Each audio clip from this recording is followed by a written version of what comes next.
Puji Tuhan saudara sekalian, kita merasakan begitu luar biasa. Pagi hari ini kita masih bisa bangun dalam keadaan sehat, bisa menikmati firman Tuhan, bisa ada kesempatan untuk berdoa dan mendengarkan Injil firman Tuhan. Mari hari ini kita terus belajar tentang karakter ya orang Kristen ya yang terdapat di 1 Timotius 4:12. Kemarin kita sudah baca dan kita baca lagi adalah jangan seorang pun menganggap engkau rendah karena engkau muda.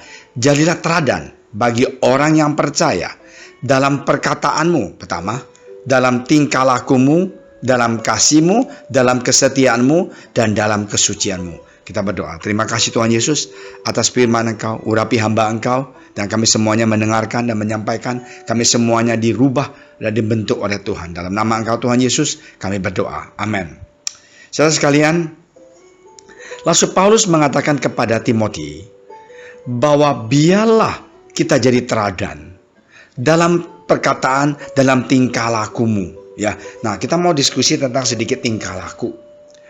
Banyak orang Kristen, ya, mereka itu dalam tingkah laku mereka itu menyakiti hati orang lain dan juga suka hidup seperti this is my life. Aku nggak ada jalan keluar. Ini aku gitu loh. Nggak mau merubah. Ngeyel orangnya. Nggak mau maju gitu loh. Nah dalam hidup itu tingkah lakunya itu jelek sekali. Ya. Nah kita mau diskusi. Di dalam hidup saya pribadi prinsip hidup itu adalah pertama, marilah kita punya kehidupan dan tingkah laku kita itu usahakan jangan menjadi beban untuk keluarga kita.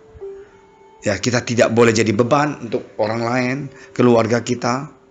Nah, inilah orang Kristen yang harus sadar. Ya, kita nggak boleh bebanin orang. Yang kedua, kita jadi orang Kristen, biarlah tingkah laku kita, kehidupan kita, sifat kita, jangan aji mumpung. Istilahnya, oh I got this opportunity. Aku pernah ketemu satu saudara. Oh gimana sekarang keadaan baik-baik? Oh iya, baru menikah kok. Oh, dengan cewek yang lumayan lah. Bapaknya punya 2 toko. Ya mumpung ada kesempatan menikah dengan anak sedikit orang kaya gitu loh. Nah, laki-laki ini aji mumpung untuk mendapatkan istri yang papanya sedikit kaya gitu loh. Dan dia malas tapi ya udahlah jadi jaga toko gitu loh. Nah, jadi orang Kristen kalau suka aji mumpung itu, kita tidak akan melihat berkat itu turun kadang-kala. Karena kita sering mempunyai pikiran mau ambil keuntungan dari orang lain. Nah, jangan. Yang ketiga, janganlah kita berhutang budi usahakan kepada orang lain. Usahakan sebisa mungkin ya, jangan melakukan hal itu atau mengizinkan atau sengaja. Ataupun saya suka mengatakan, janganlah kita cari keuntungan dalam pelayanan. Dalam hubungan saudara seiman di gereja, yang ada duit saya deketin, yang nggak ada duit saya ketemu di WC, di pinggir, dengan kata lain, kita memandang yang ada uang datang, kita salam, yang ada uang, suruh dia duduk samping WC. Ya, jangan begitu. Ya, ini nggak baik. Ya, dalam prinsip, kita harus mau mempunyai prinsip hidup dalam kehidupan kita. Ya, saya pernah dibilangin, Pak Pendeta hanya ngurusin orang yang kaya. Salah sekali. Mereka itu tidak ngerti saya. Justru saya paling kasihan orang yang susah, janda, ya, yang nggak punya uang, yatim piatu dan segalanya, yang sakit, orang tua, yang nggak dapat kasih sayang dari anak-anaknya.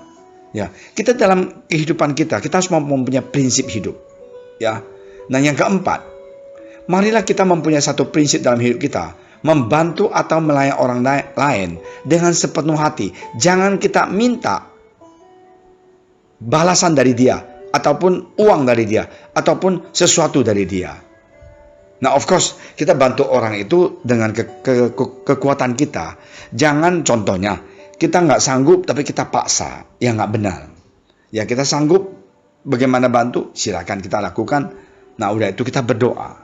Jadi di dalam kehidupan saudara, harus mau mempunyai prinsip hidup. Saya juga sama. Ya, pertama, janganlah kita menjadi beban ke keluarga, ke orang lain. Yang kedua, jangan kita menjadi aji mumpung. Yang ketiga, usahakan jangan ambil keuntungan dalam pelayanan ataupun berhutang budi dan sengaja. Dan yang keempat, membantu orang itu dengan tulus atau melayani dengan tulus. Amin.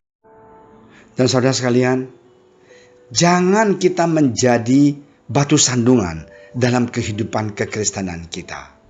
Tadi firman Tuhan di atas mengatakan, marilah kita dalam perkataan tingkah lakumu dan kasihmu dan kesetiaanmu. Dan di sini dikatakan bahwa kita ini jangan jadi stumbling block.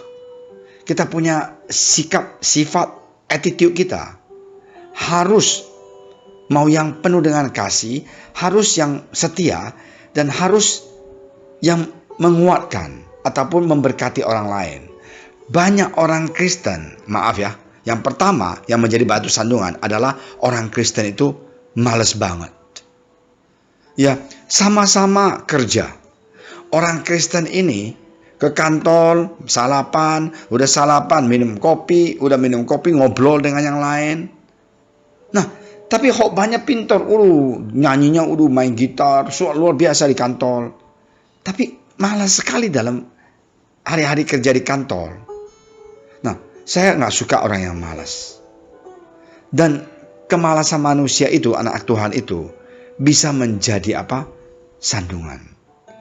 Ingat bahwa di Alkitab dikatakan di 1 Timotius 5 ayat 13, lagi pula dengan keluar masuk rumah orang, mereka membiasakan diri bermalas-malas, dan bukan hanya bermalas-malas saja, tetapi juga meletel dan mencampuri soal orang lain dan mengatakan hal-hal yang tidak pantas.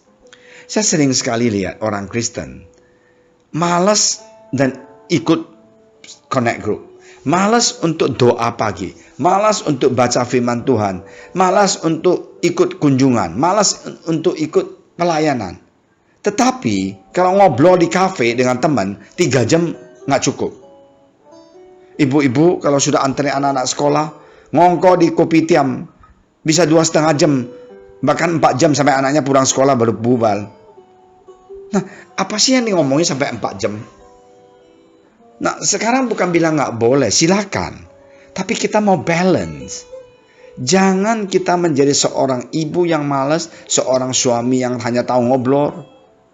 Marilah kita menjadi anak Tuhan yang ulet, yang bekerja keras, yang mau rajin gitu loh. Banyak orang, aku pernah, Bro, gerejanya bagaimana? Pak Ketua, waktu itu saya jadi ketua umum, tolong dong minta uang untuk bangun gereja. Saya bilang, jemaat kamu berapa? 7 kakak. Kamu sekolah apa? Saya sarjana 1, S1. Dan itu sekolah teologi ya.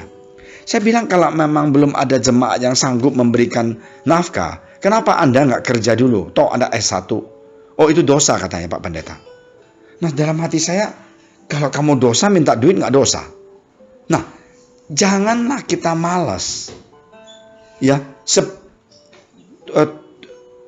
50% pendeta di Amerika yang mereka melintis gereja, mereka itu kerja dulu loh.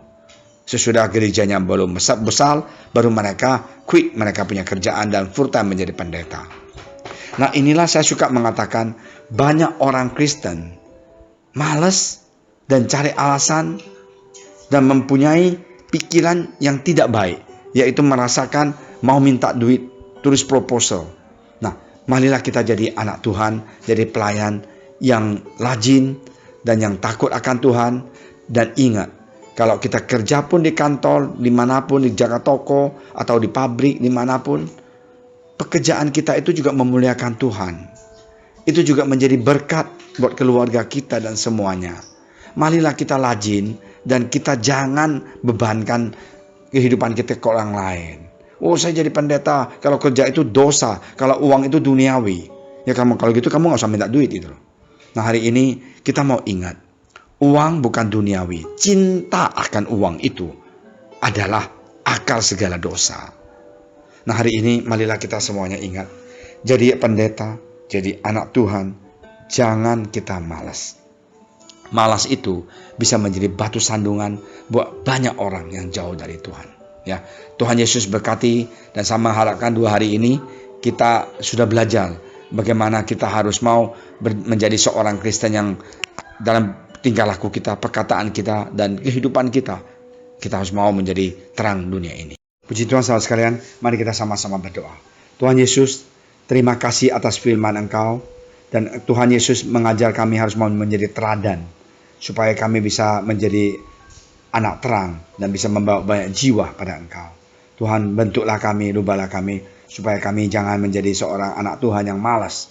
Kita harus mau memandang Engkau dan rajin bekerja dan rajin melayani, dan cinta keluarga kami dan juga cinta keluarga besar, yaitu gereja yang Tuhan taruhkan dalam kehidupan kami. Dalam nama Engkau Tuhan Yesus, kami berdoa untuk Bapak Presiden dan juga dokter-dokter dan semuanya, suster dan semuanya, profesor yang mencari vaksin corona ini, Tuhan, supaya berikan mereka hikmat bisa mendapatkan vaksin ini. Terima kasih. Terima kasih Yesus, Kau mengasihiku, oh Tuhan, Kau memilikiku.